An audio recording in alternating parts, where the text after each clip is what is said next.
All right. Recording. Now, I'm just going to start for a second with here's what we're going to be covering tonight.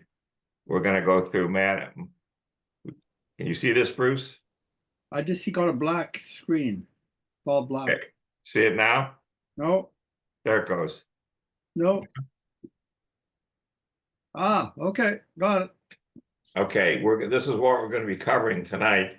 Okay. But it turns out this Theosophical Society is in New York City. So let me get out of this. And I'm going to show you. Oh yeah, here we go. Here's the first thing. This is actually where the Theosophical. See, you see. Oops, hold on. Wait till it kicks in.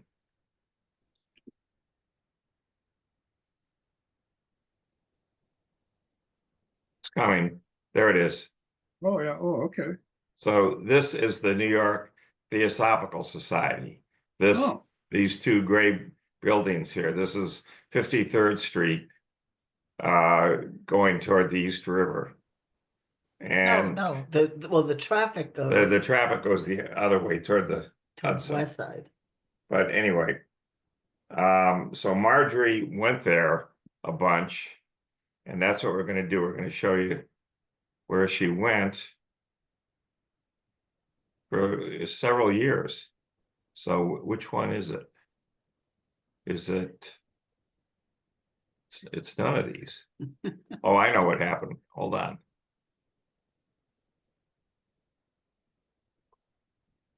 We've got to get to this one. You want this one? Yes. Okay.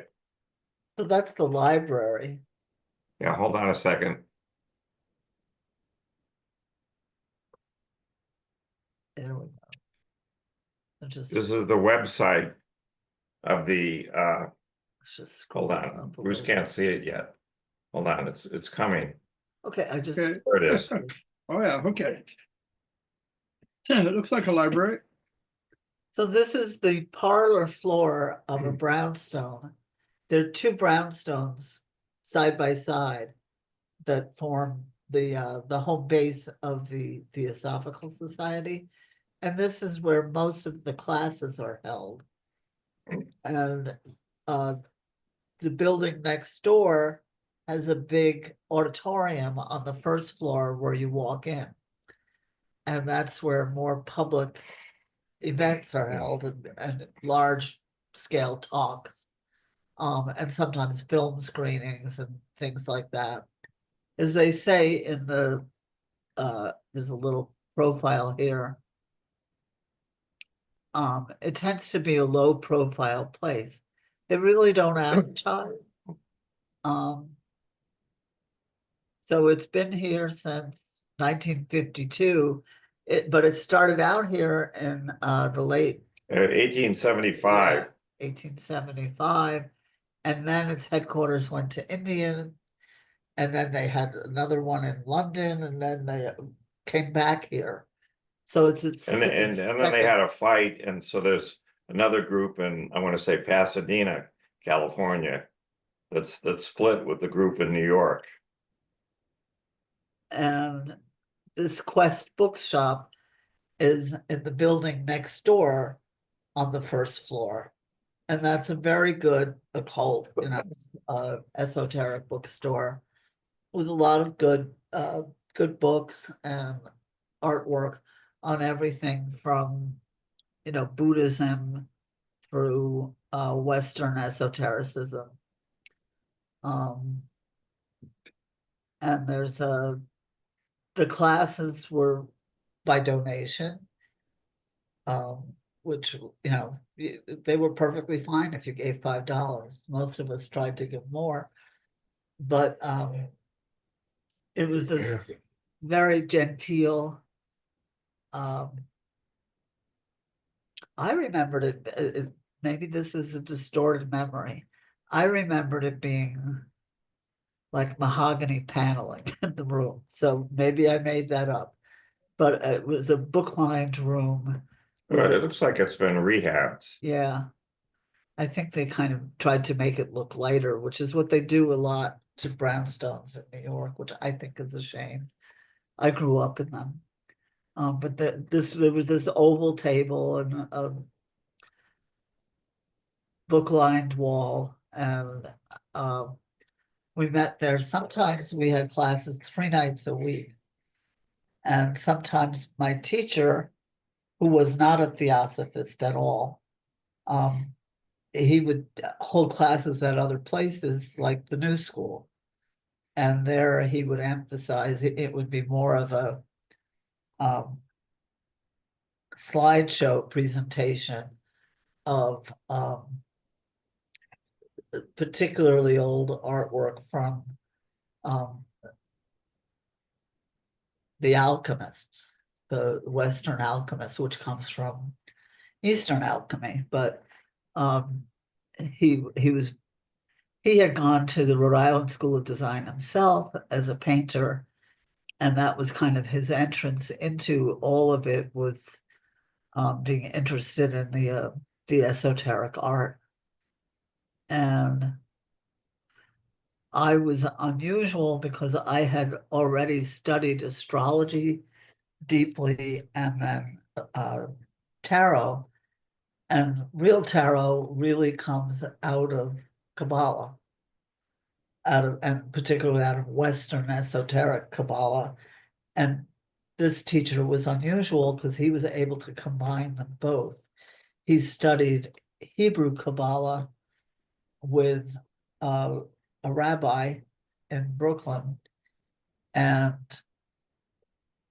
he was teaching him the really esoteric, the real Hebrew stuff, which you really have to know Hebrew fluently to really get, which my teacher did not know, but he was studying it. And so he studied out, and it's a neighborhood of Brooklyn that the Hasidim, who are considered to be the lineage bearers of Judaism. of real Kabbalah, just as there is in Buddhism, there's different sects that have different proprietary knowledge. They are the lineage bearers for that certain kind of Kabbalah. And they took over this neighborhood in Brooklyn that's called Crown Heights. And that's a total Kabbalah pun. But the neighborhood was named that before they ever got there. But they decided that was synchronistic, and therefore it belonged to them. And it's about the crown chakra. It's the same thing in Kabbalah. It's referring to the energy center at the top of the head. There's a lot of correspondences with the tree of life and the Hindu, originally Hindu system, but they're also slightly different. They overlap and they correspond, but there's also differences. And we had a student in the class who was very adept. She spoke fluent Hebrew, and she was also now I'm going blank. The type of yoga that's really energetic. Kundalini. Yeah, Kundalini yoga, thank you. And she was becoming a professional Kundalini yoga teacher. So that was a wonderful combination to have. And she could really help with the Hebrew and the esoteric insights. And what they're talking about the energy body. They're not just talking about your physical glands and things, although they correspond. And so they would often have these side conversations where he would talk about, well, this is what they're talking about in Kabbalah. It's not exactly the same as Kundalini yoga. A lot of people will insist that it is, and that's because they want to make the Hebrew Kabbalah look, as good as the kind of more pop Kundalini yoga. But it's different in some ways. It's more subtle. It's not, but they're kind of in competition together. So she was learning both in essence. if we were interested in practice, he would guide us in practice. Some people had nothing to do with practice, they just liked the ideas, and others were practicing every day at home and with him once a week privately and getting private instruction with him. And she was one of those as well, and it was great to have her in the class. And he would sometimes give her asides. He would say, just don't do this at the same time as you're doing that. You know, if you're cleaning out your pipes and your da da da da da, I don't remember all the terms. Just do that in the morning and do this other thing in the evening, because you can mess up your energy if you do them all at the same time, which he had done himself when he was younger. And he was absolutely getting like remedial help and healing from a very advanced Buddhist practitioner in Michigan, actually, who could see what he had done to himself and was helping him undo it with very esoteric Buddhist energy practices and samadhi exercises. The teacher would line up his own spine with my teacher's back. They both take their shirts off and sit back to back, and the rabbi who was doing this would no, this was the Buddhist guy, would load himself up with samadhi energy to charge David's energy to rebalance, because he had been doing too many different things, Eastern and Western, at the same time. And when he was younger, he said he was addicted to acid. He was taking so much LSD. In a lot of ways, that opened his mind, but it also messed him up. So he was completely free of any kinds of drug or alcohol or anything when I knew him and was studying with him and practiced every day very intensively. And he had amazing energy. His joy was just palpable. He was just radiant with joy and insight. And at times when he was lecturing, he was just downloading. And it could be like a fire hose at times. And there were some students who were overwhelmed by it, and they would try to control it. They'd start asking these questions that would distract him. And there was one woman, he basically said, please hold your questions till the end of the class. And I always felt she was interrupting his flow on purpose. She wanted to block it. So he would tend to get irritated with her. So I would try to head the whole thing off by asking him another question that would take him back into his flow. And I saw her realize that once, that's what I was deliberately doing to get him going again. So it was interesting. There were all these cross currents. We had one medical doctor in the class who was very intelligent, excellent memory, but wanted things to be linear and sequential in a way that they just weren't, the way my teacher was presenting it. It was more that everything was a microcosm of everything else. So it was kind of holographic.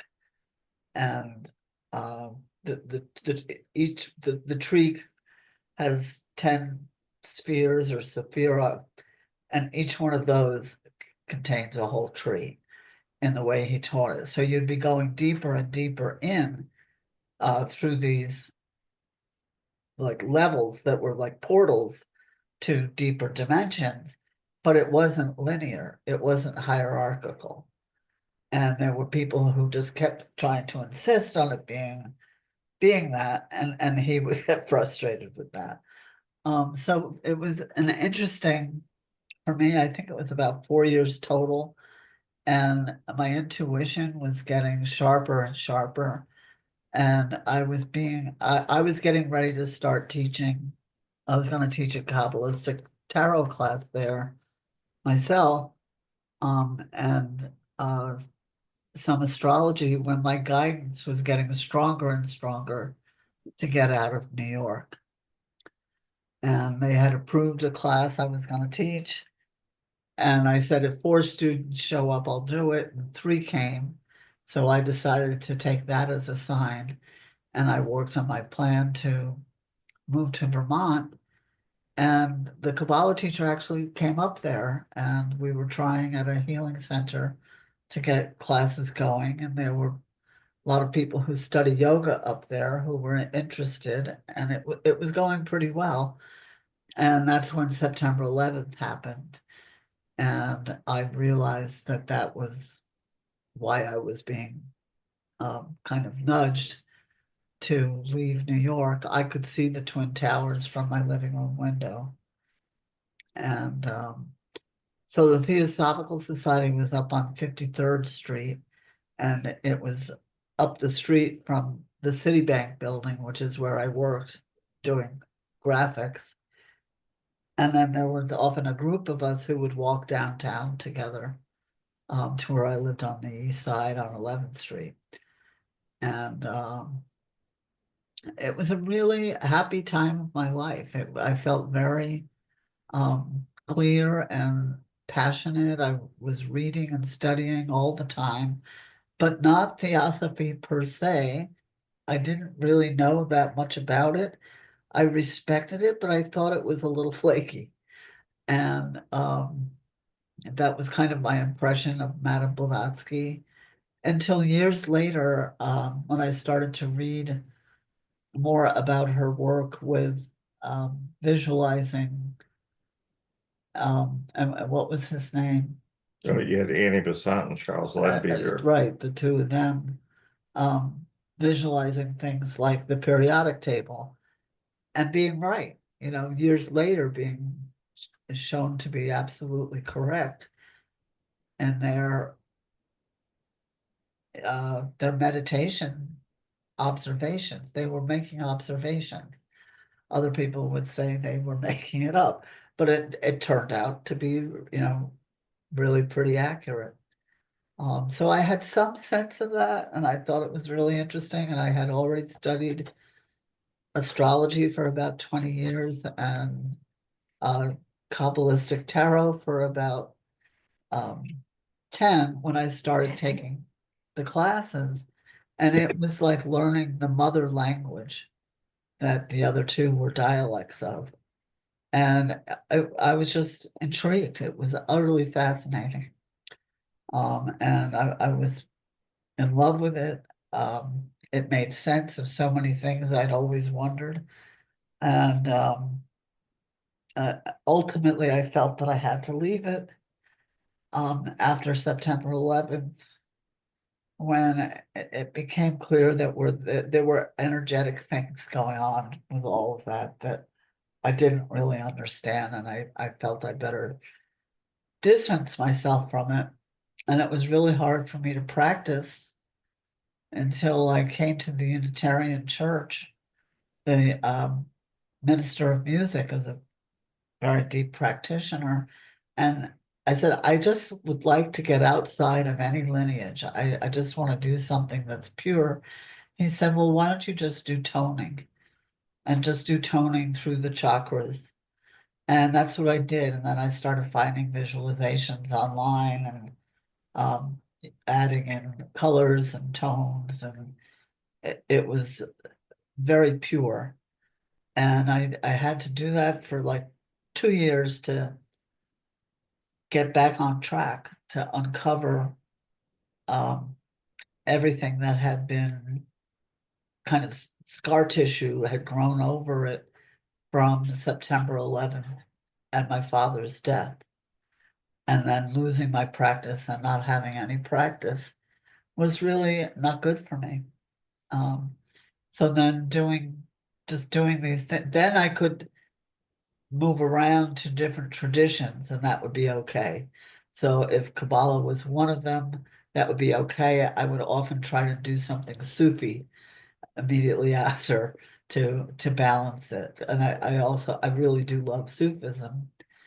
And they used to get together and practice together and share teachings. And they really cross-pollinated a lot in a wonderful way. That it's sacrilege to say that now, but I believe they really developed their techniques in parallel together. Very nice. So So thank you, thank you. So here we go. Theosophy was actually established in 1875. It was really driven by this Russian Helena Blavatsky and based largely on her writings, but it draws heavily on older European philosophies such as Neoplatonism and the Indian religions such as Hinduism and Buddhism. So although many adherents maintain Theosophy is not a religion, it is variably categorized by religious scholars as both a new religious movement and a form of occultism from within Western esotericism. So there you go. So Theosophy teaches that there's an ancient and secretive brotherhood of spiritual adepts known as the Masters, who are found around the world, but primarily centered in Tibet. And these Blavatsky would go into these meditation sessions and meet these masters. They would show up in her bedroom or whatever. And they cultivated great wisdom, had supernatural powers, and the Theosophists believed that they initiated the modern movement through disseminating their teachings via Blavatsky. The Theosophists believe that these masters are attempting to revive knowledge of an ancient religion once found around the world that will again come to eclipse existing world religions. So that's where they're coming from. Theosophy holds a monist position. There's a single divine absolute, and they articulate in emanationist cosmology in which the universe is perceived as outward reflections from this absolute entity. The purpose of human life is spiritual emancipation. The human soul undergoes reincarnation upon bodily death according to a process of karma, and universal brotherhood and social improvement are guiding principles, but there's no particular ethical framework in Theosophy. So Blavatsky worked with two Americans, Henry Alcott and William Quan Judge. In 1875, they founded Theosophy. Actually, I think it was in Blavatsky's apartment, New York City. In the 1880s, Blavatsky and Alcott relocated to India, and they set up the headquarters there in Adyar. And then she described her ideas in two books, Isis Unveiled and The Secret Doctrine, which are the key texts within Theosophy.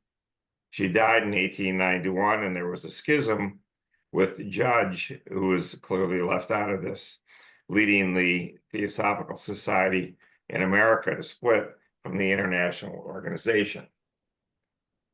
And again, in the US, I think there's a split with one group in Pasadena and one group in New York City.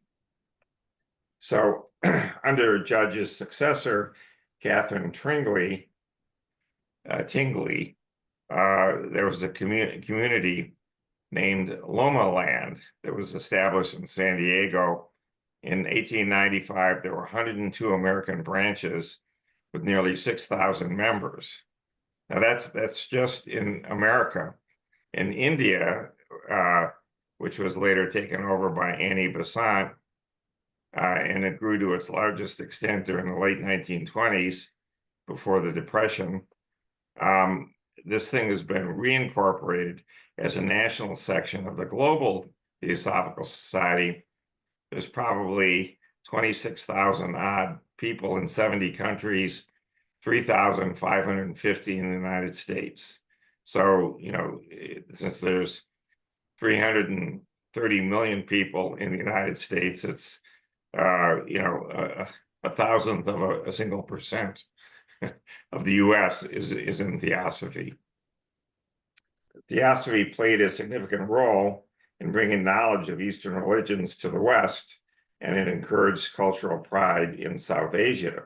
So many prominent artists and writers have also been influenced by Theosophy. There's an international following. In the 20th century, there are tens of thousands of adherents, and they inspired over 100 different esoteric movements and philosophies. For example, Theosophy, the Church Universal and Triumphant, and the New Age. I mean, New Age is California, no? I don't know about exclusively, but Yeah, they did a huge amount to introduce yoga to the West. Right. And a lot of that was in California. right. And I can't remember the name of she adopted him, I think, as a teenager. Yeah, there was an Indian that they adopted his he was going to be their successor, and then But then he denounced it. then after 20 years of this, he said, "Okay, I'm out of here." Yeah. So that was the end of that. They were kind of, promoting him as the next savior. And Yeah, kind of like the next Dalai Lama, right. And he said, well, I do know yoga and I did grow up in that culture and I do believe in it, but I'm not a savior. I'm not so that was a major embarrassment.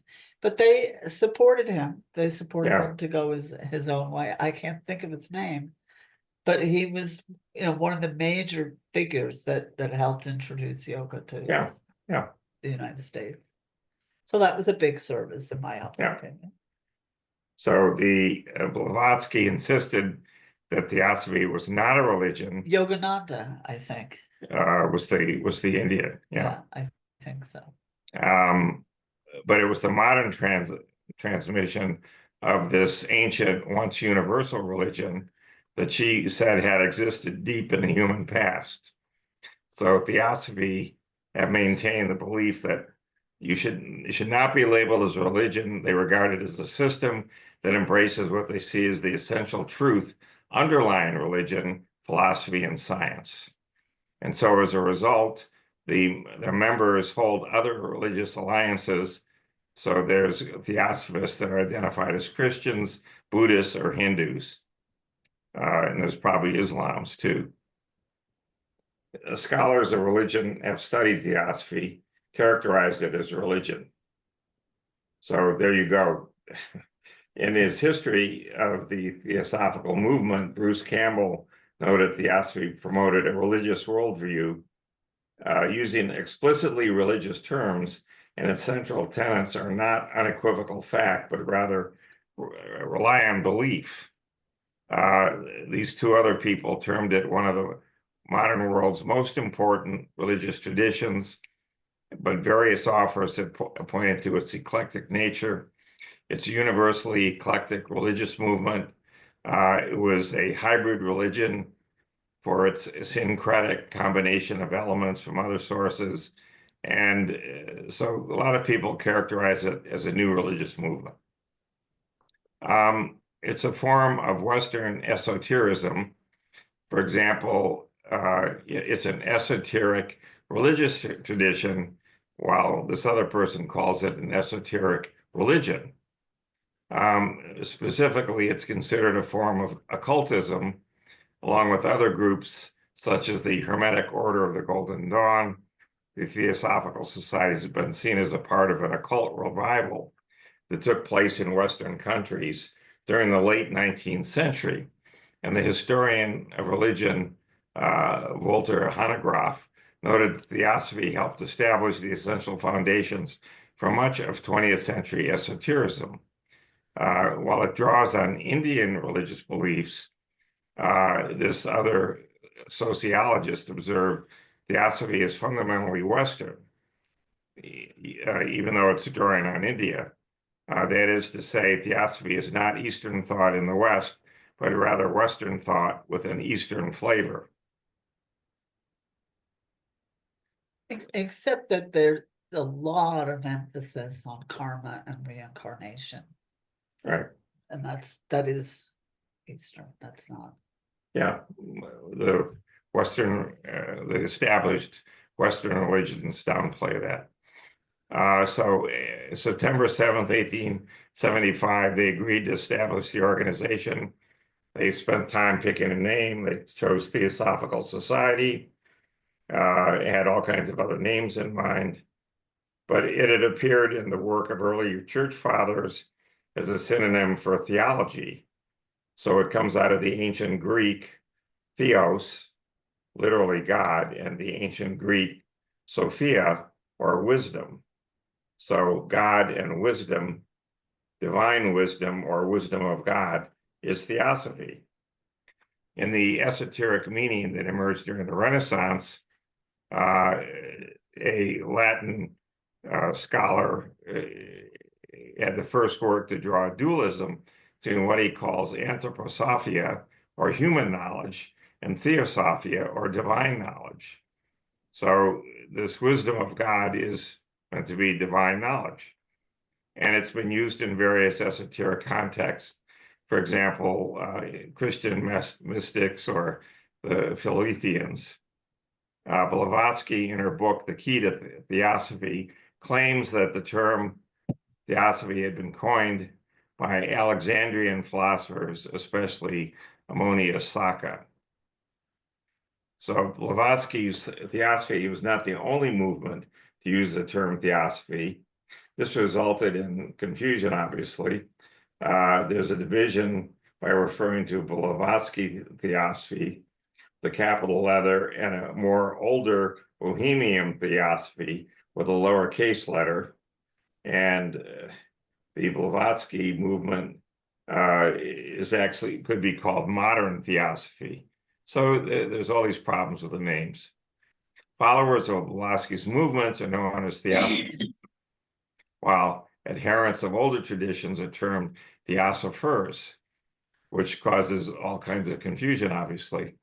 In the early years of Blavatsky's movement, some critics referred to it as Neo-Theosophy to differentiate it from the older Christian Theosophy movement. And the term Neo-Theosophy would later be adapted within the modern Theosophical movement, where it was used largely pejoratively to describe the teachings promoted by Annie Besant and Charles Leadbeater, and by those who opposed their innovations. So that Annie Besant and Charles Leadbeater had a huge impact on this Theosophical Society. The writings of the prominent Theosophists lay out a set of teachings. The Theosophical Society itself states it has no official beliefs. All members must agree. So it has doctrine, but it doesn't present it as dogma. And the society stated that the only tenet to which all members should subscribe was a commitment to form a nucleus of the universal brotherhood of humanity without distinction of race, creed, sex, caste, or color. So they're meant to be universal. And if you're from some other star as an extraterrestrial, you'd be included too. This means that there are members of the Theosophical Society who are skeptical about many or even all of the doctrines while remaining sympathetic to the basic aim of universal brotherhood. This Santucci noted that Theosophy is derived primarily from the writings of Blavatsky, but revisions and innovations have also been produced by subsequent Theosophists such as Annie Besant and Charles Leadbeater. And Blavatsky said that these Theosophical doctrines are not her own invention, but she received them from a brotherhood of secret spiritual adepts, who she referred to as the Masters or Mahatmas. And they would visit her from time to time. So central to all this is the idea that a group of spiritual adepts known as the Masters not only presently exist, but they were responsible for producing early theosophical texts millennia ago. These masters are deemed the real founders of modern theosophical movement, and the masters are referred to as Mahatmas, adepts, masters of wisdom, masters of compassion, and elder brothers. Some would argue they're here to guide humanity on its path through history. They are perceived to be a fraternity of human men, highly evolved, having both moral development and intellectual attainment, and they achieved extra long lifespans and gained supernatural powers, including clairvoyance and the ability to instantly project their soul out of their body to any other location. This is typically called bilocation. Your body is here, but you all of a sudden are in some other place. Their powers that have allegedly attained through many years of training, and according to Blavatsky, they're primarily residing in Himalaya in Tibet, and she said the masters are also the source of many of her published writings. The masters are believed to preserve the world's ancient spiritual knowledge. They represent a great white brotherhood or a white lodge, which watches over humanity and guides its evolution.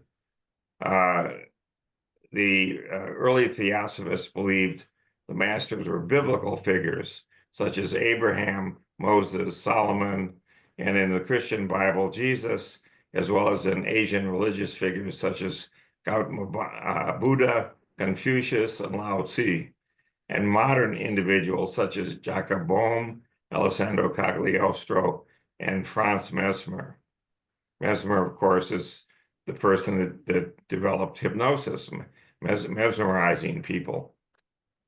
However, the most prominent masters to appear are Kuthumi, sometimes spelled Kuthmi, and Moria, with whom Blavatsky declared to be in contact. So these are two other masters. The masters approached those deemed worthy to embark on an apprenticeship or chelaship.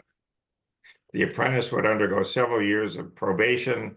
They would all live a life of physical purity, remaining chaste. Even though Blavatsky, so his name is Madame Blavatsky, she married this Russian Blavatsky. Her maiden name was Petrovna, meaning Helen, daughter of Peter. But Blavatsky was who she married, but it was a very short marriage, and nothing came out of it. There was no consummation of a child or anything. So she remained chaste, abstinent, and indifferent to physical luxury. But she did encourage production of images of the masters, which she was more than glad to share. The most important portraits of the masters were created in 1884 by Hermann Schmecken, and according to this other scholar, the images of Moria and Kuthumi gained semi-canonical status in this theosophical community, being regarded as sacred objects rather than simply decorative images. So it's like seeing a picture of Jesus and also a picture of his mother Mary, for example, which you would see in many places, for example, in Central and South America. They're viewed as sacred objects. Non-theosophists, the hypotheses regarding the existence of the masters are among the weakest things that are cited by the movement. A lot of people don't believe that these masters exist, that Blavatsky channeled them, or they visited her all the time and helped her write these books. And these statements can be examined and refuted even, challenging the existence of the masters and underline all these beliefs. But the idea of a brotherhood of secret adept has a long pedigree, stretching back several millennia, in fact, before the foundation of Theosophy. And these ideas can be found in the works of the Rosicrucians, who are in southern France. This is the Rosy Cross. So you have a cross, and you put roses on each of the four corners of the cross. You have a rosy cross. And they were popularized in fictional literature. So the idea of having messages conveyed to a medium through spiritually advanced entities had also been popularized through the spiritualist movement. And this is what Mesmer did. You would hypnotize people, and they would channel some other spirit or entity, and they would ask questions and have answers. So according to Blavatsky's teaching, many of the world's religions have their origins in a universal ancient religion, a secret doctrine that was known to Plato and early Hindu sages, and which continues to underpin every religion. She argued that ancient societies demonstrated a unity of science and religion that humanity has since lost, their achievements and knowledge far exceeding what modern scholars believe about them. So, this here in the West, you would see with the church in the Middle Ages in Western Europe being totally dominant. And so it was covering both science and religion, but the Renaissance led to the questioning of this, and science split off, and you ended up with a separation of church and state, which led to the materialism that we see today. Blavatsky taught that a secret brotherhood had conserved this ancient wisdom religion throughout the centuries, and the members of this fraternity hold the key to understanding miracles, the afterlife, and psychic phenomena. And moreover, these adepts themselves have paranormal powers. These are also the powers that are described in the Yoga Sutras of Patanjali in Book 3. All of these different things here that you attain under very deep meditation. She stated that the ancient religion would be revived and spread throughout humanity in the future, replacing Christianity, Islam, Buddhism, and Hinduism. So there you go. They're going to wipe everybody out. Theosophy emphasized the importance of ancient texts over the popular rituals and customs within these various religious traditions, and the depiction of Buddhism and Hinduism drew criticism both from practitioners of Orthodox Buddhism and Hindu traditions, as well as from Western scholars of these traditions, who believed they were misrepresenting the Asian traditions. Who knows what they were doing? Theosophy advocates emanationist cosmology. So the universe is an outward reflection of the absolute. Theosophy presents the idea that the world, as humans perceive it, is illusory, or Maya, an idea that it draws from Asian religions. Accordingly, Blavatsky taught that a life limited by the perception of this illusory world was ignorant and deluded. I think a lot of people would agree with that.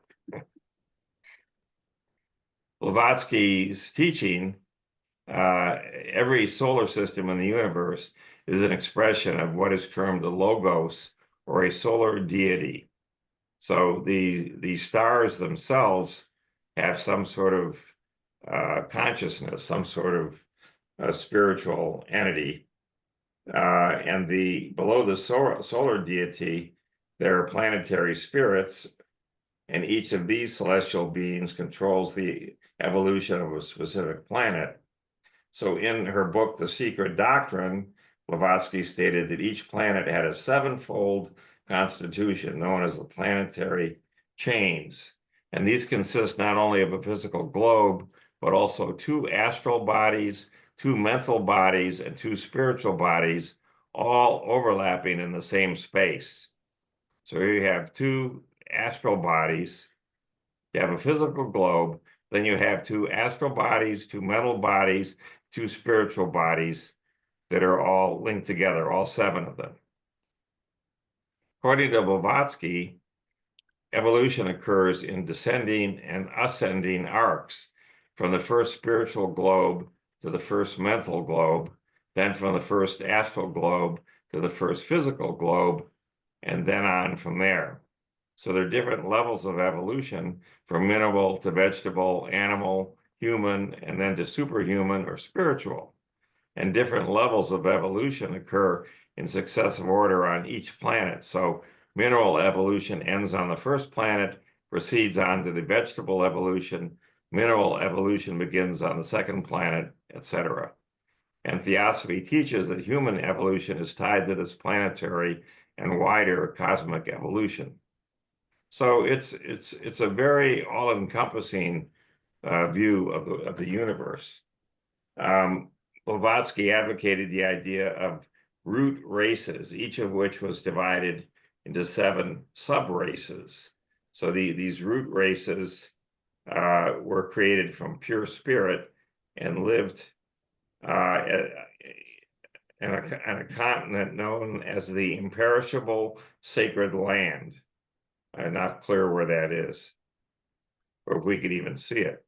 The second root race, known as Hyperboreans, were also formed from pure spirit and lived near the North Pole, which then had a mild climate.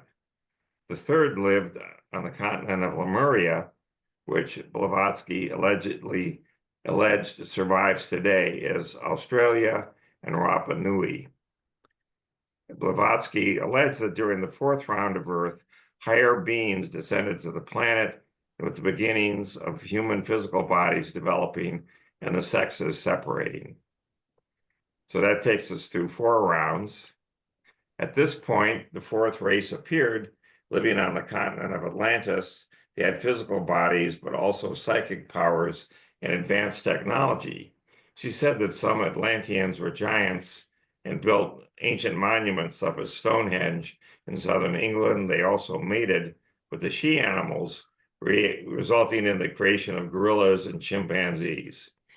The Atlanteans were decadent, abused their power and knowledge, so Atlantis sank into the sea, although the various Atlanteans escaped and created new societies in Egypt and in the Americas. The 5th root race to emerge were the Aryans, which was found worldwide when she was writing. And she believed the 5th race would come to be replaced by the 6th, which would be hailed by the arrival of Maitreya, a figure from Mahayana Buddhism mythology. She further believed that humanity would eventually develop into the final 7th root race. At this, she stated that humanity would have reached the end of its evolutionary cycle and that life will withdraw from the earth. By reading Blavatsky's cosmological beliefs as a literal account of history, we may be doing it a disservice. It perhaps should be read as Blavatsky's attempt to formulate a new myth for the modern age, or as a huge, fantastic science fiction story. Blavatsky taught that Lord Maitreya, a figure she borrowed from Buddhism, would come to Earth as a messianic figure. Her ideas on this were expanded upon by Annie Besant and Charles Leadbeater, and they said that Maitreya had previously incarnated onto Earth as Krishna, a figure from Hinduism. They also said he had entered Jesus of Nazareth at the time of the latter's baptism, that henceforth Maitreya would be known as the Christ. Jesus was baptized by John. That was the start of his ministry in Israel. Annie Besant and Leadbeater said that Maitreya would again come to Earth, manifesting through an Indian boy named Jiddu Krishnamurti, whom Leadbeater had encountered playing on a beach at Adyar in 1909. The introduction of the Krishnamurti belief into Theosophy has been identified as a millenarian element. That's who it was. It was Krishnamurti. Krishnamurti. According to Theosophy, the purpose of human life is the spiritual emancipation of the soul. The human individual is described as an ego or monad and is believed to have emanated from the solar entity to whom it will also eventually return. The human being is presented as composed of 7 parts while operating on 3 separate planes of being. These 7 parts are the body or rupa, vitality or pranajiva, the astral body or linga sarya, the animal soul or kama rupa, the human soul, mansas, the spiritual soul, buddhi, and the spirit, atma. According to Theosophy teachings, the latter 3 of these components are immortal, while the other aspects perish following bodily death. Theosophy teaches that the spiritual soul and the spirit do not reside within the human body alongside the other components, but are connected to it through the human soul. In The Voice of Silence, Blavatsky said that within each human, there's an eternal divine facet, which he referred to as the master, the uncreate, the inner God, and the higher self. And she promoted the idea that uniting with this higher self results in wisdom. In the same book, this Voice of the Silence, she compared the progress of the human soul to a transition through three halls. The first was that of ignorance, which is the state of the soul before it understands the need to unite with its higher self. The second is the hall of learning, in which the individual becomes aware of other facets of human life, but is distracted by an interest in psychic power. And the third is the hall of wisdom, in which union with the higher self is made, and the veil of bliss follows from this. So at this point, the human soul can merge into the one. Throughout her writings, Blavatsky made a variety of statements about rebirth and afterlife, and there's a discrepancy between her earlier and later writings on the subject. Between the 1870s and around 1882, she taught a doctrine called metempsychosis. In Isis Unveiled, she stated that the human soul progresses through more spiritual planes on bodily death. 2 years later, she introduced the idea of reincarnation into Theosophy and used it to replace her metempsychosis doctrine. In The Secret Doctrine, she stated the spirit was immortal and would repeatedly incarnate into a new mortal soul and body on earth. According to Theosophy, human spirits will always be reborn into human bodies and not into those of any other life forms. This probably contradicts, though, what Dolores Cannon saw when she did this hypnotic regression into past lives, and she discovered that some people had actually chosen to incarnate into dogs or gorillas or other creatures, or they had incarnated into aliens in earlier lives from other stars. Blavatsky stated the spirits would not be reborn until sometime after bodily death and never during the lifetime of the deceased's relatives, for whatever that's worth.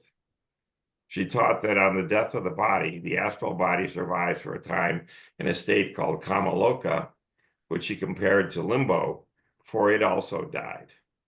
I don't think there's anything like this in Buddhism, is there, Bruce? You go into the what is it? Bardo. Bardo, but you don't die there. You leave the Bardo. Well, you in the Bardo just between like 2 lifetimes. It only lasts for a few days.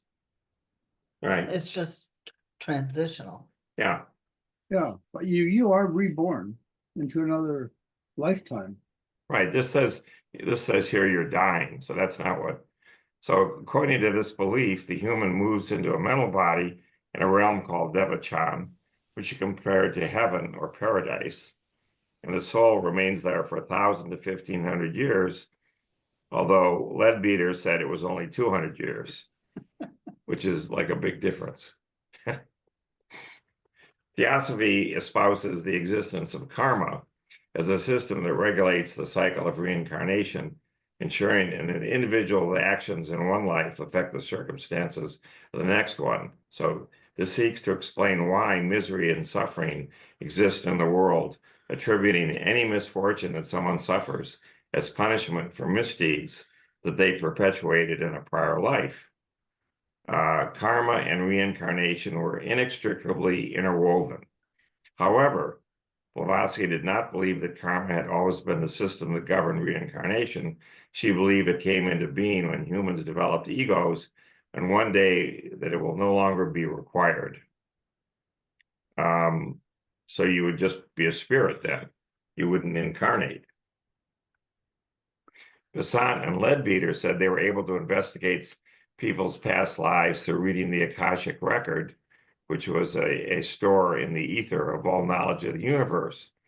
So, for example, they stated to obtain knowledge of their own past lives as monkey-like creatures residing on the moon, Well, they served as pets to the Moon Man, who was a prior incarnation of the Master Moria, and his wife, Humi, and their child, the Lord Maitreya.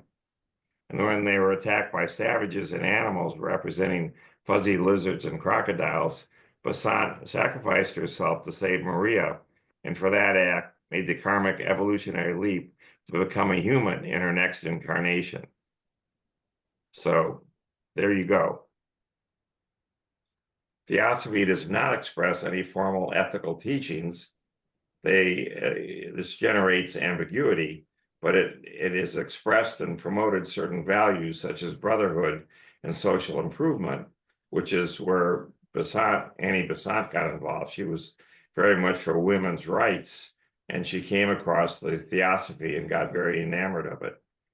So during its early years, the Theosophical Society promoted a puritanical attitude towards sexuality, encouraging chastity even within marriage.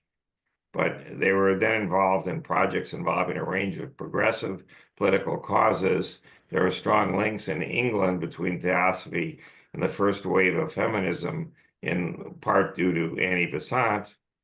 And Dixon noted that the prominent English feminists of the period were several hundred times more likely to join the Theosophical Society than the average member of the country's population. So Theosophical contingents took part in feminist marches. For example, a group operating under the banner of Universal Co-Freemasonry marched as part of the women's coronation process in 1911. All of this is to get the right to vote for women. The Theosophical Society did not prescribe specific rituals for adherents to practice, but it had ritualized practices that various groups established. So one such group is the Liberal Catholic Church. Another is the meeting of the United Lodge of Theosophists, which has been characterized as having a quasi-sacred and quasi-liturgical character. So the Theosophical Society was largely the creation of Helena Blavatsky and Henry Olcott, and it has established Christianity in the United States was experiencing challenges after the Civil War. And all these people had been killed, and there was a huge push toward building the railroads and building up a lot of businesses. So it was a big swing toward materialism.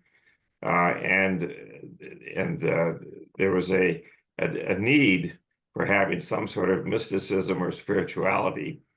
And there were huge numbers of immigrants coming in the United States.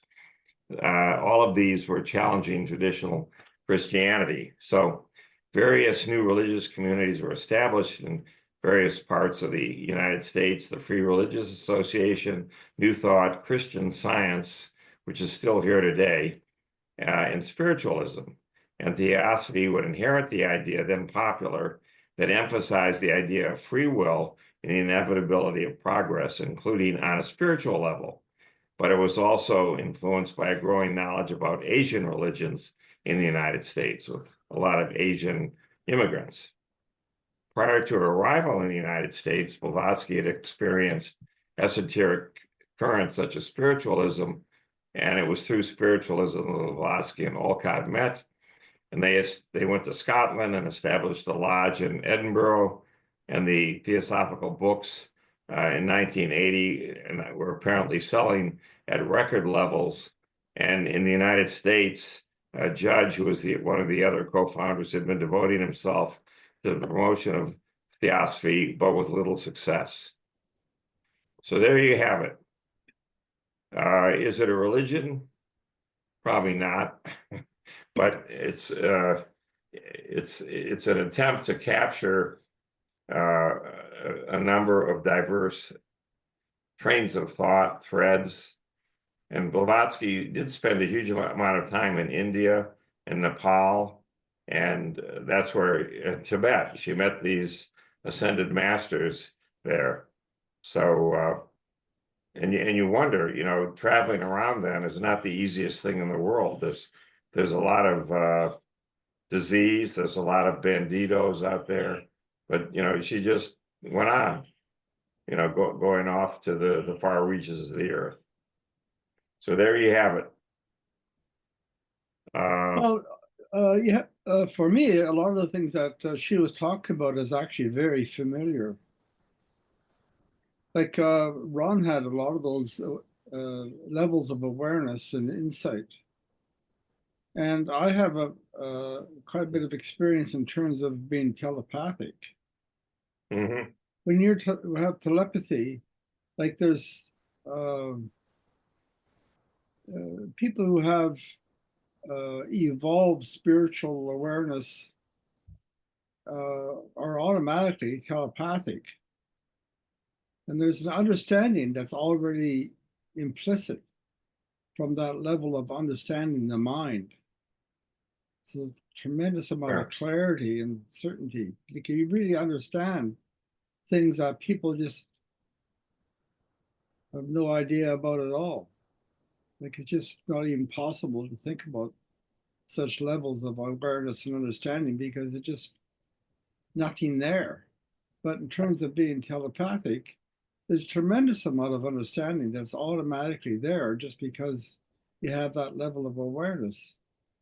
And that's kind of like the Buddhist approach to the mind, in the sense like you go into deeper levels of awareness, but a lot of those deeper levels of awareness come from the fact that people have been doing that for a lot of lifetimes, thousands of lifetimes. So they're very ancient souls. So they live in a whole different dimension of reality altogether. Ron was in that category. I mean, he had difficulties because he had conceit and he had killed in a previous life, but he still had these remarkable qualities that come from being an old soul. Right. And then, of course, the best example is my own teacher. Like when you relate to his mind, there's a whole different universe of understanding that nobody knows anything about at all. So Right. these kind of understandings of the mind, in terms of people who have, you know, are old souls, is commonplace. Is actually just normal. You just take it for granted. But if you don't have that kind of a history, well then you're just totally oblivious of it, not even considered as a possibility, which is what most people think. But in fact, what she's talking about is quite familiar to me. Yeah, and you can see how it would resonate with a lot of people. Yeah, it resonate with people who have the level of awareness. Sure. Yeah. Marjorie?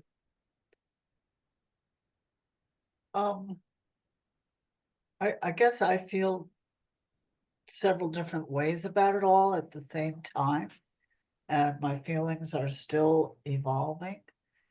But the thing, it is kind of people criticize it for being a hodgepodge, you know, of various Eastern and Western religions. But I kind of agree with their position that there was one religion. And it may have been centered in Atlantis or someplace like that. Yeah. And that a lot of it's been lost to us now. And it wasn't so much a belief system as a very different understanding.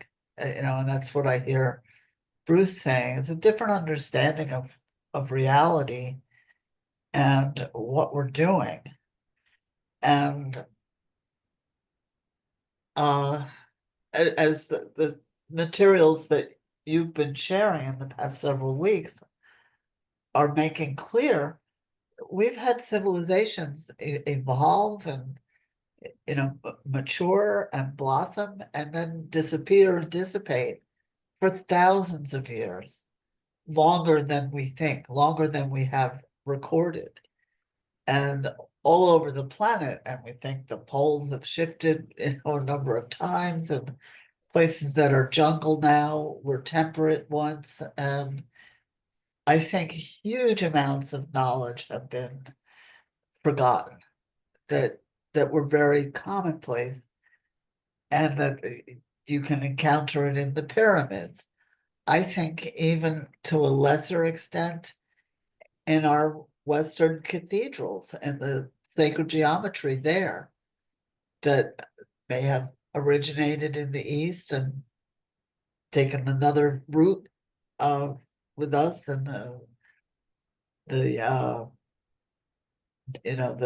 the Norman period and the flying buttresses and the grand cathedrals uh, of Europe, but also the structures of the Anasazi, I think a lot of which have been destroyed on this continent and up and down North and South America. There have been waves of it coming and going over the millennia, and so much has been forgotten. But I do kind of feel that there was a commonality that they were talking about, and that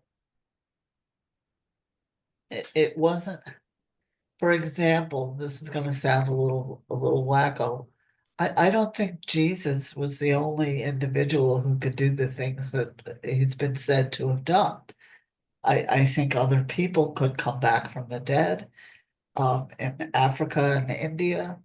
I think other people, I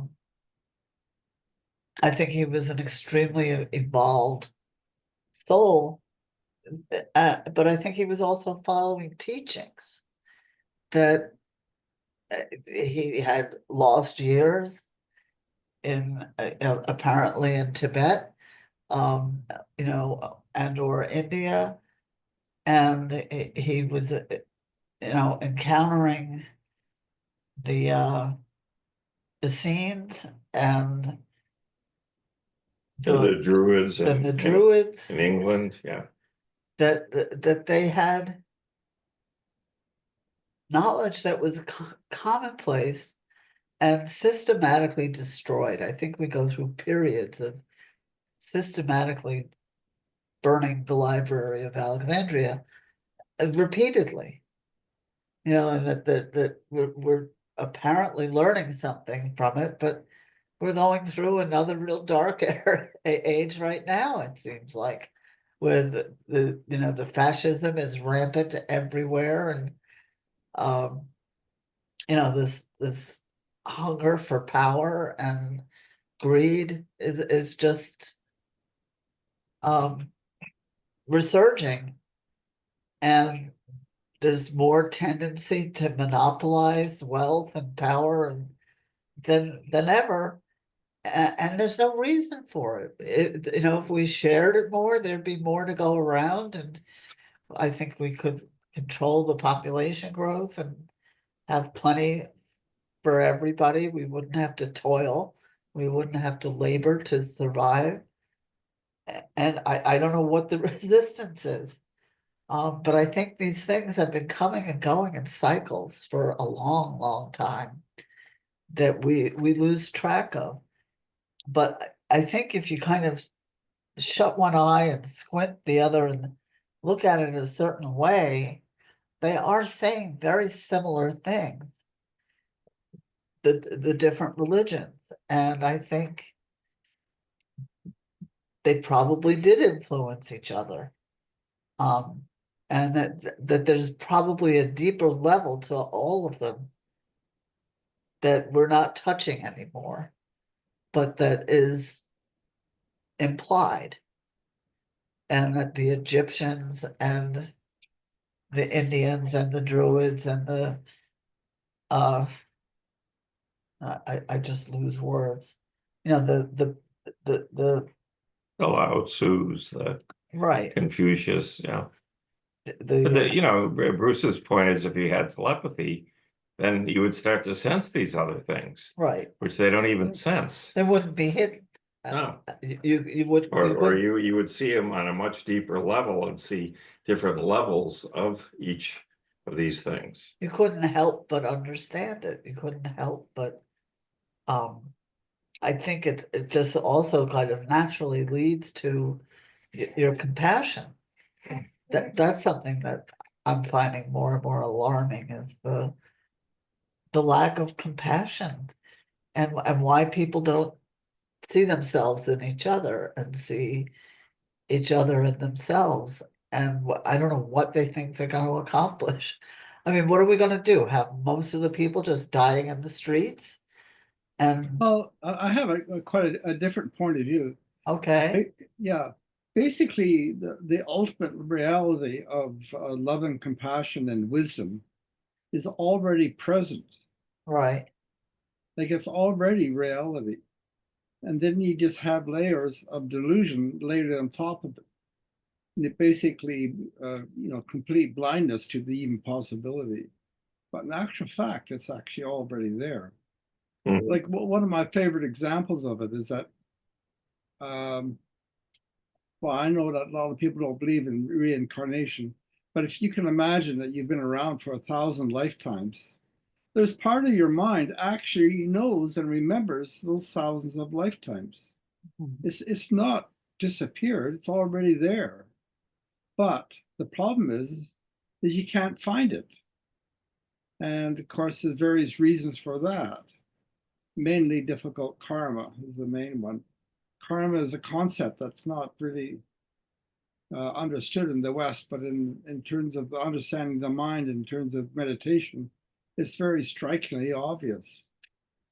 When somebody's angry, it simply means that they've killed somebody in a previous life. That sort of thing. It's really obvious. I mean, when you have the awareness of it, like just being, mildly telepathic that I am, I don't have the vast awareness that my teacher had, for example. But it's really obvious. Like it's just, so you have these different levels of delusion and misconceptions and so on. But the reality of what you think is in the past is already present. So you but just, if it's inaccessible, it might as well not be. There's, if we want to say it's denial, there's so much denial around it that you're using the word inaccessible. If it's inaccessible, it almost might, I think it causes pain for people. of course it is. So they push it away. They don't want to remember. They don't want Oh, to. yeah, They that's right. want this, the Yeah. illusion of the But there's separation. causes for that. Right, Well, pain. But I mean, when a person is in, right. They're avoiding the pain and they're avoiding yeah, the but memory. it all goes back to difficult karma in previous lives. I mean, basically, how you behave in one life determines a lot how it happens in the next life. Like it's like if you're have any kind of awareness at all or telepathic to some extent, which I have, it's actually strikingly obvious. You could just see it instantly. It's just like, oh yeah, okay, that's that. I mean, my classic example is when you see somebody who has rage all the time, you can tell right away that you can see the formation in their mind that they killed somebody in very recently in a rage. It's just like obvious. It's not, it's kind of a level of awareness. Now, I have some of that happening, but I've met people who have considerably more aware of that kind of awareness. So that's kind of, this is where the Western approach to the mind is basically what do they call it? Free will and collective unconscious. It isn't like that at all. It's actually extremely obvious and incredible clarity. You can figure it right out. Now, there are people who do a way better job than I do, including my teacher. That's where I learned about it. So it's just a different approach to the understanding the mind. Yeah, or what it means to be conscious, the different Yeah, levels. Yeah. yeah. I mean, there's awareness and insight that is available to people who have been doing it for a long time. And Ron was a good example of that. I mean, look at the kind of insight he had. He can see the nature of subatomic particles simply because he could meditate. I mean, if you talk to any of these great teachers, they all have that. It's a level of insight and awareness that's normal. Yeah, plus he looked back into the early birth of the universe that we're in, and Yeah, was able to see that in yeah, trillions of years ago. So yeah. I mean, that's common to a person who has that level of awareness. yeah, My teacher was one of them. That's how I know about it. right. Anyway, No, those are good points. huh? Thank you, thank you. Oh yeah, okay. I'm just saying that what she talked about is common, a lot of a common understanding that I have, Right. and there are people who have that level of awareness. They're born with it. It's just there in front of them, and it sounds Sure. like she was one of them. You know. Yeah. No, she was amazing. I just want to give you one little anecdote when we wrap up here. Last week, we talked about Göbekli Tepe and Nabta Playa, and I just took a look here.